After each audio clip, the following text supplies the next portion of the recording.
Hello everyone, you are watching eat right and light with dietitian Venu. आज हम hair falls के बारे में बात करने वाले हैं। हमारे बालों के झड़ने के कौन कौन से कारण हैं और उसे रोकने के कौन कौन से उपाय हैं। पहला कारण है न्यूट्रिशनल डिफिशिएंसी, जिसमें कि ज़्यादातर देखा गया है कि फैट डाइट या क्रैश डाइट होने के कारण हमारे खाने से बहुत सारे ऐसे एसेंशियल न्यूट्रिएंट्स जैसे आयरन हुआ, जिंक हुआ, कॉपर हुआ, प्रोटीन हुआ, ये ऐसे एसेंशियल न्यूट्रिएंट्स हैं जो हमारे बालों के लिए बहुत ज़रूरी होता है और वो हमारे खाने से मिसिंग होता है। और विटामिन डी भी एक बहुत बड़ा कारण है हमारे हेयर लॉस का। दूसरा है हार्मोनल प्रॉब्लम। ये मेल और फीमेल दोनों में होता है। करीब 90% जो मेल हैं उनमें ये 30 वर्ष की आयु के बाद शुरू हो जाता है, जिसमें डाईहाइड्रोटेस्टोस्टेरोन, जिसको डीएसटी बोलते हैं, उसका कन्वर्जन एक्सेसिव होने के कारण हार्मोनल इम्बैलेंस होता है, जिसमें बालों के हेयर फॉलिकल्स जो होते हैं वो कमज़ोर होकर झड़ने लगते हैं। फीमेल में ज़्यादातर थायराइड इशू और पीसीओडी के कारण जो थायराइड ग्लैंड होते हैं वो या तो ज़्यादा या ज़रूरत से कम मात्रा में सिक्रीट होते हैं, जिसमें हार्मोनल इम्बैलेंस हो जाता है, जिससे कि एंड्रोजन्स का लेवल हाई हो जाता है और बाल झड़ने शुरू हो जाते हैं। नेक्स्ट है हेयर स्टाइलिंग प्रोडक्ट्स, जिसमें hair dryer, straightener, hair colouring, conditioner, shampoos, ये सारी चीज़ें आती हैं जो कि ओवर यूज़ करने के कारण हमारी हेयर फॉल्स होने शुरू हो जाते हैं। आजकल ज़्यादातर शैम्पू में SLS, जो कि सोडियम लॉरियल सल्फेट होता है, उसमें जो मौजूद टॉक्सिक केमिकल्स होते हैं वो हमारे इम्यून सिस्टम को तो वीक करते ही हैं, साथ के साथ हमारे हेयर फॉलिकल्स को भी वीक करते हैं, जिसके कारण हमारी हेयर ग्रोथ कम हो जाती है, रुक जाती है। अब हम उन उपायों के बारे में बात करेंगे जिससे हमारे बालों का झड़ना कम हो सके और रुक सके। उसमें पहला है ऑयलिंग। ऑयलिंग हमारे बालों के जो स्कैल्प होते हैं उसके ब्लड सर्कुलेशन को इम्प्रूव करता है और हमारे बालों के रूट्स को नरिश करता है। ऑयलिंग हम कोकोनट ऑयल से भी कर सकते हैं और आलमंड ऑयल से भी कर सकते हैं। कोकोनट ऑयल में MCT मौजूद रहता है, जो कि मीडियम चेन ट्राइग्लिसराइड रहता है, जो कि हमारे बालों को ग्रे होने से बचाता है और हमारे बालों को शाइनी और सॉफ्ट लुक देता है। वहीं आलमंड ऑयल जो है हमारे बालों को मॉइस्चराइज करता है। दूसरा है डाइट एंड एक्सरसाइज। अपने बालों के सही ग्रोथ के लिए डाइट में सही मात्रा में प्रोटीन और आयरन का होना बेहद ज़रूरी है। सही मात्रा में फ्रूट्स और वेजिटेबल्स जो सीजनल हो उसको भी लेने से जो भी विटामिन्स और मिनरल्स चाहिए होता है बालों के अच्छी ग्रोथ के लिए, वो अच्छे से मिल पाता है। एक बैलेंस डाइट होने के साथ साथ एक्सरसाइज भी बहुत ज़रूरी है, जिससे कि जो भी खाने का न्यूट्रिएंट्स है वो सेल्स तक पहुंच सके।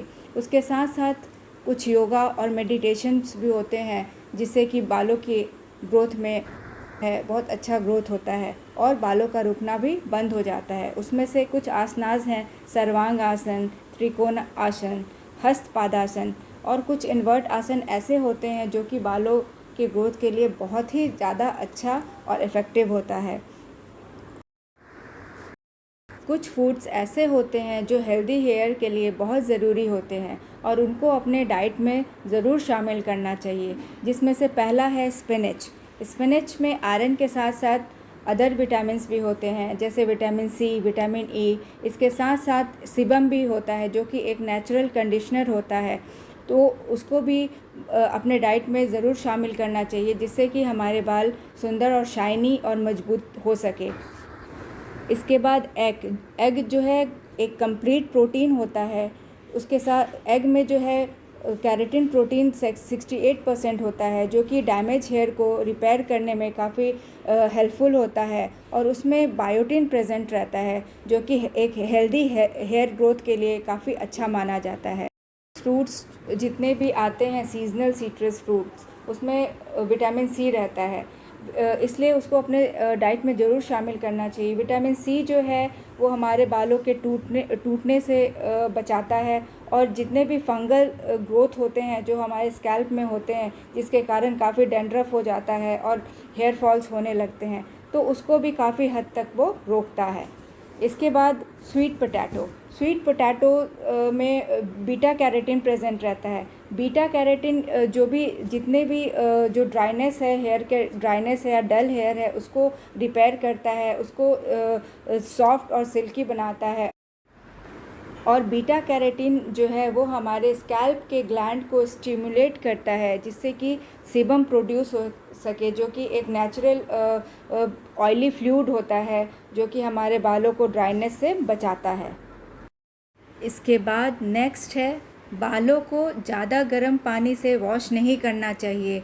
जिस तरह से हमारी जो स्किन है वो ज़्यादा अगर हम गर्म पानी से नहाएं तो हमारी स्किन ड्राई हो जाती है, उसी तरह से ग्लैंड्स हैं वो जो है वीक हो जाते हैं, और उसके जो हमारे स्कैल्प के जो नेचुरल ऑयल हैं वो जो है वो कम हो जाती है, ख़त्म हो जाती है। इसलिए बालों को ज़्यादा गर्म पानी से वॉश नहीं करना चाहिए, नॉर्मल वाटर से वॉश करना चाहिए, नहीं तो बालों के जो स्ट्रैंड्स हैं वीक हो जाएंगे और वो टूटने लगेंगे।